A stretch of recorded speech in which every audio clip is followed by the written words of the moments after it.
The Department for Transport says it's going to pause rolling out what are known as floating bus stops.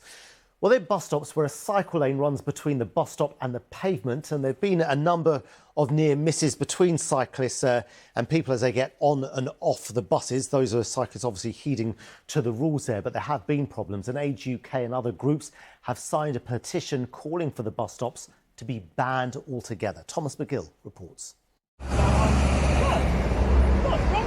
A near miss between pedestrians and cyclists at one of London's many floating bus stops.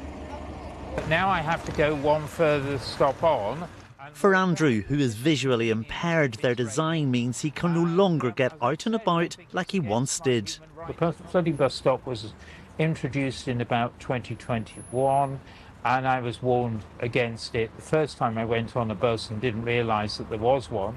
What I now do is I go one stop further on because I don't want to cross the cycle lane. Well, it's thought there are dozens of these so-called floating bus stops across the capital, operated by the 32 London boroughs. And their design means that the bus stop, this section, is separated from the rest of the pavement by a cycle lane. And it's that design feature that has now led the government to pause the rollout of any more, a move welcomed by visibility campaigners. The decision does not go far enough. It's not just these shared use bus borders, but it's all floating bus stops that need to be halted. It's simply not safe. People put their canes out and they could get them hit, broken, knocked out their hands, or they could be hit. And the guide dog pulls them down into the cycle lane. And if the dog gets spooked, you know, the dog or gets hit, it might not work again, and that partnership is lost forever. For cyclists, the separation of cycle lanes from other vehicles has improved safety.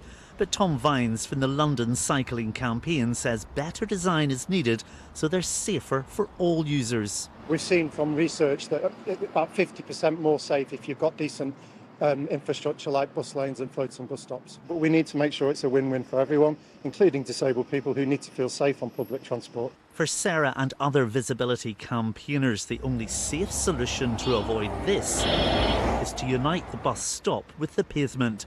The government says safety and accessibility is their absolute priority and that the pause will remain until new guidance is introduced. Thomas Magill, BBC London.